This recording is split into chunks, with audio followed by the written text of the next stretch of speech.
Aging isn't scary. Don't be scared about looking wrinkly, about growing gray, and just fearing for the physical side of your appearance.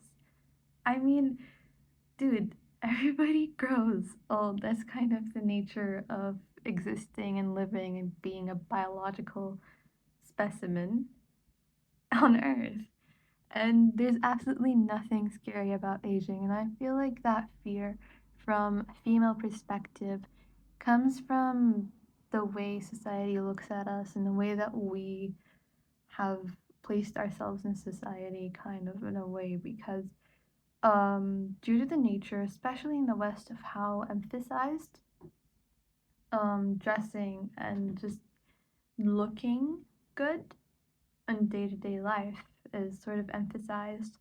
Like for instance, modesty is quite not as quite an issue in the West as it is abroad in the Middle East, or even honestly even in England they're a bit more on the modest side. But because of that kind of thing, there's been more of an emphasis on the way a woman looks physically, whether that be the way her hair looks, the way her body looks, etc., etc., and the way you can reclaim that fear. Because even when you look that good, even when you achieve all the strict standards that society has placed upon you, like looking a certain way, um, and you show that to people, you show that body and things like that, you get objectified by men. You get women that look at you weird as well. Like there's sometimes hints of jealousy in the way they look, or just frustration. And it's like you don't want that kind of thing for yourself, I think. Not on a daily basis, do you? Like you just want to live normally. And the more attention you receive for your physicality, as in whether that be male or female attention, just general human attention for the way you look, the more importance is placed upon something so trivial and temporary. And this can be quite a problem. And if you listen to supermodel interviews like Paulina Padaskova, she had an interview because she's, I believe, 60 or in her 50s, something like that. And she talks about how almost devastating it was, like when she first realized that she stopped receiving that kind of attention on the street because of aging. And obviously she's doing so much better now, but that was devastating at the time. And I feel like you should just prevent it from the start and lessen the degree of importance that your physical appearance has with like the situation. Not that you shouldn't take care of it, not that you shouldn't dress the way whatever you want. It's just a suggestion. It's just something that I've noticed personally from these interviews, from just seeing people in real life, and from my own experiences as somebody who's dressed modestly and who's not dressed modestly at the same time, different circumstances. For instance, when I was in France, I was in the museum and I always wear something modest. I always cover my body with something, either a jacket, a loose jacket, or like a scarf thing just wrapped around me. But because the Louvre Museum was, the heating and cooling system was like really weird and it was inconsistent from room to room. So there was this room with the paintings. Forgot what gallery it was, what it was called. But it was really warm and I had to take off my jacket. And I did, and I was wearing this exact top, which is, as you can see, pretty modest, right? Not really, because it's actually quite tight fitting on me throughout my body, but you can't see it right now. And I noticed that because I would be staring at a painting for a long time, like 20 minutes, something like that. And then as soon as I take my focus away from the painting, and I'd look like this to over to my shoulder, and I noticed older men staring at me, and it literally like made me like shrink down. It was so awful. It was really awful because that's like, I would say, one of the top 20 like first experiences I've had where I had that kind of undesired attention where I just didn't want it.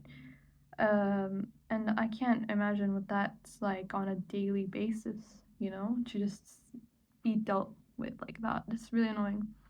So I feel like if you decrease the importance of that, if you are mindful of that, I feel like that would hurt you less with the more you age. And another thing is keep in mind that not every older person in their 50s or 60s looks like the people around, the old people around that you see. You know what I mean? Like, for me, like, okay, ignoring the kind of importance and the attention that you receive, just you as a person, you're attracted to beauty, right? You know that you like beauty. You want to be beautiful. That's fine. And I feel like just noticing around you, you look at older people that maybe didn't take care so much of their health in terms of eating, in terms of exercise, in terms of skincare. So they just age less gracefully. And you know what I'm talking about. It's also a genetic thing, but there is a lot that you can control in terms of health and skincare. But you see them and you're like, oh my god, am I gonna look like that? Like, am I gonna be that wrinkly at 60? Am I gonna be that wrinkly at 50? Whatever it is.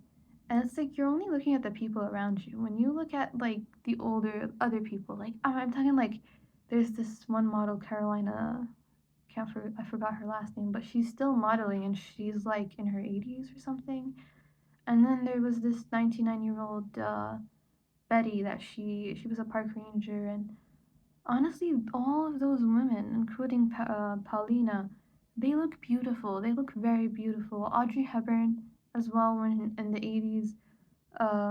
Who else? Meryl Streep looks really beautiful, and Tash Tudor, even that kind of like older, more traditional grandmother figure is also very beautiful.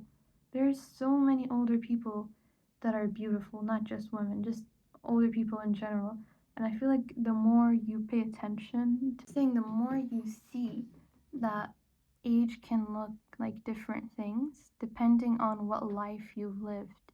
Because, for instance, when I see older people um, who've lived their life smiling and laughing, you'll see that they have a few wrinkles here in their eye. I don't know what they're called, maybe crow's feet, I'm not sure. But you can tell that they've been smiling their entire life, and it's a very beautiful thing. And whenever I notice it, I just automatically smile because I know what kind of person they've been. Contradict that with another person that lived their entire life frowning, like, I don't know, Gordon Ramsay, because Gordon Ramsay has a lot of wrinkles on his forehead, and I think that might be because he was always angry, probably. And you can see what life people have lived through their face.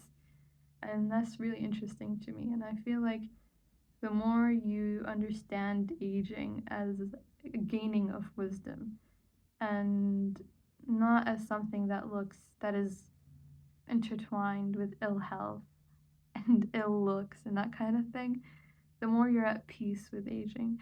For myself, I feel very at peace with it. In fact, I almost look forward to it because I feel it every year. I just age and I gain more knowledge. I feel smarter than I was the previous years. And I will tell you something. It's not like it's not like I always look better, right? Like the stress that I incurred from my 18th year slash my 19th left my skin a little bit more textured, a little bit more pimply than it was when I was like 14 or something. But that's that.